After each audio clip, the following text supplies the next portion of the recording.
When you were a child, a single summer could feel endless. A school year seemed to contain an entire lifetime. Even the wait for your birthday felt impossibly long. But somewhere along the way, time began to accelerate. Weeks started disappearing. Seasons returned before you were ready. And events that feel recent somehow happened years ago. The clocks did not change. A minute is still 60 seconds. So what changed inside you? The answer may involve the way your brain creates memories, how novelty shapes your sense of time, and why familiar days seem to vanish almost as soon as they happen. Because perhaps time is not truly moving faster. Perhaps your mind is recording less of the journey. Think back to being 5 years old. At that age, 1 year represented a fifth of your entire life. It contained an enormous share of everything you had ever experienced. By the time you reach 50, however, a year represents only 1/50th of your life. Against the weight of everything that came before it, the same 12 months can feel remarkably small. This is sometimes called the proportional theory of time. Your brain does not experience a year as an isolated unit. It may judge it in relation to the amount of life already stored behind you. For a child, waiting 3 months for summer can feel almost unbearable. Those months occupy a significant portion of the world they know. For an adult, the same period may pass between a few deadlines, several weekends, and a handful of ordinary routines. But proportion alone cannot explain everything. If it did, every year would feel predictably shorter than the one before it. Yet some weeks feel enormous, while entire months seem to disappear. A single unfamiliar day can remain vivid for years, while dozens of familiar days leave almost nothing behind. This reveals an important difference between experiencing time and remembering it. While you are waiting in a long queue, time may seem painfully slow. But when you look back later, the event occupies almost no space in your memory. A holiday can feel as if it passes quickly while you are living it, yet because it produces many new memories, it may appear surprisingly long in retrospect. So your sense of time is not created by one internal clock. It is reconstructed from attention, emotion, expectation, and memory. And as childhood gradually gives way to adult life, each of those systems begins to operate in a very different world. A world containing fewer first experiences and far more repetition. Novelty gives time texture. When your brain encounters something unfamiliar, it pays closer attention.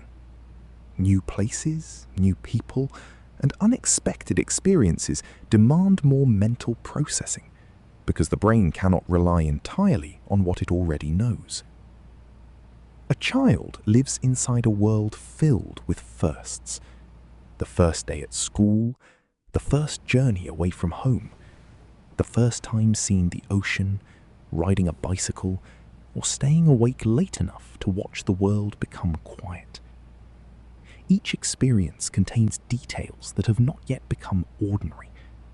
The brain notices the shape of the room, the sound of unfamiliar voices, the feeling of anticipation, and even small changes in light.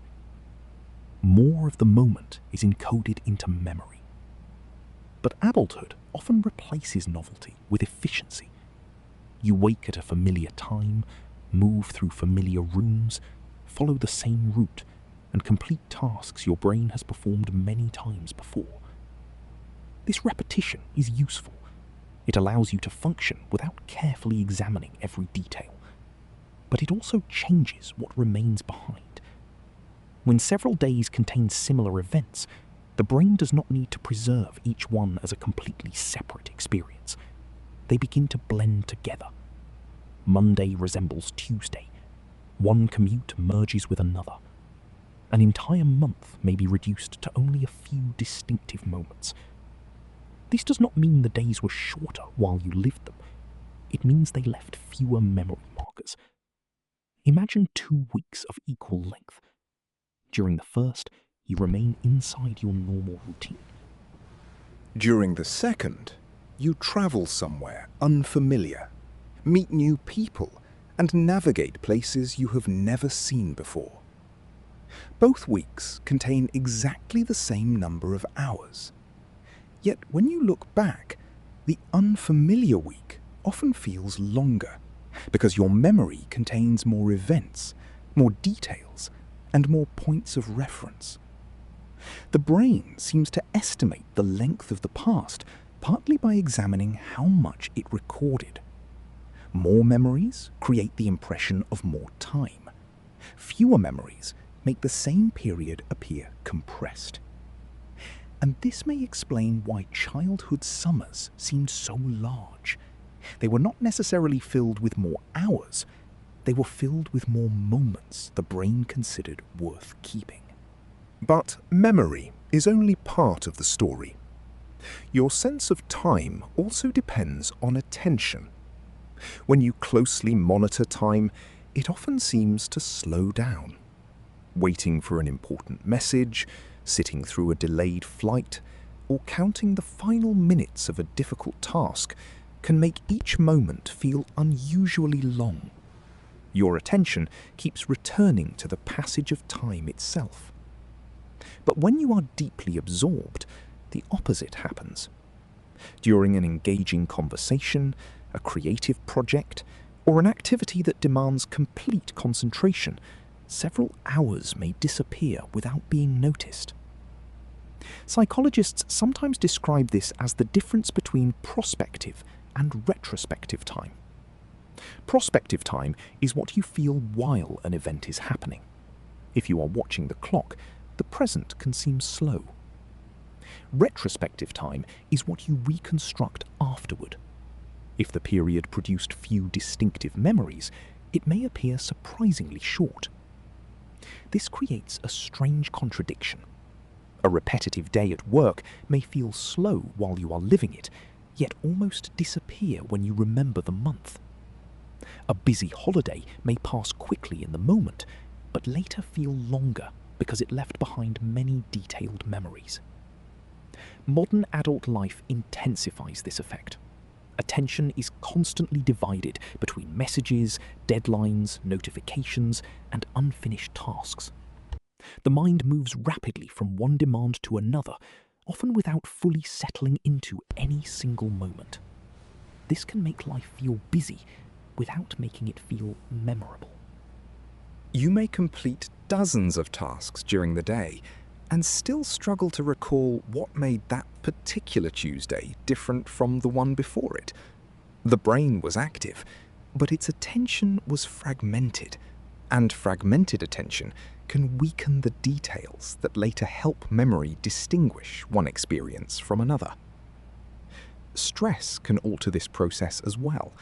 During a frightening or emotionally intense event, time may appear to slow because attention becomes sharply focused and the brain records an unusual amount of detail.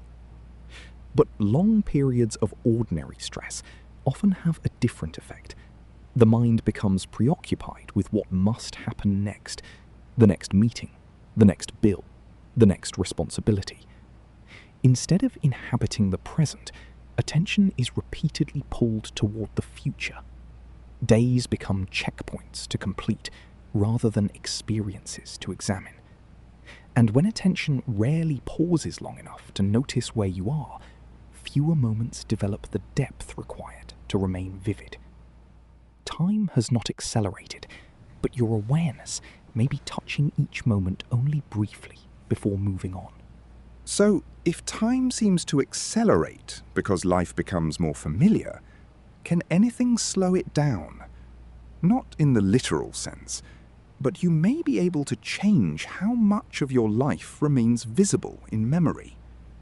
The goal is not to fill every day with dramatic experiences, Constant novelty would be exhausting, and routine is necessary for stability.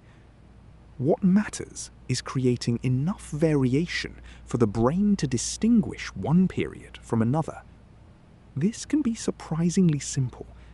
Taking a different route through your neighborhood, learning a skill that requires genuine attention, visiting an unfamiliar place, having a conversation that moves beyond the usual questions. Even small changes can interrupt the brain's predictions and make it examine the present more closely. Attention matters too. When you eat while reading messages, walk while planning tomorrow, or speak to someone while thinking about unfinished work, the experience is only partially encoded. The moment happened, but very little of it may remain. Giving one ordinary experience your complete attention can make it more distinct. Notice the temperature of the air, the changing light in a familiar room, the expression on someone's face as they tell you something important. These details become markers in memory. Reflection can strengthen them further. Photographs, journals, and quiet conversations about recent events do more than preserve information. They help divide the continuous flow of life into recognizable chapters. Without such boundaries, months can merge into one another. But there is a paradox here. Trying too hard to make time feel slower can prevent you from experiencing it naturally. If you constantly measure whether a moment is meaningful, your attention is no longer fully inside it. The solution is not to watch time more carefully. It is to give time more to contain, more attention, more variation, more moments that do not perfectly resemble the ones before them. You cannot return to the enormous summers of childhood. Your life is larger now, and each year will always represent a smaller fraction of it. But familiarity does not have to make the years invisible. A new experience can still expand a week.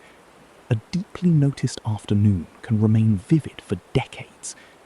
And one genuine interruption to routine can prevent an entire month from disappearing into the background. The clocks will continue at exactly the same speed, but the life recorded by your mind does not have to become smaller. Because perhaps the feeling that time is accelerating is not only a reminder that you are getting older, it is also a reminder to give your brain something worth remembering.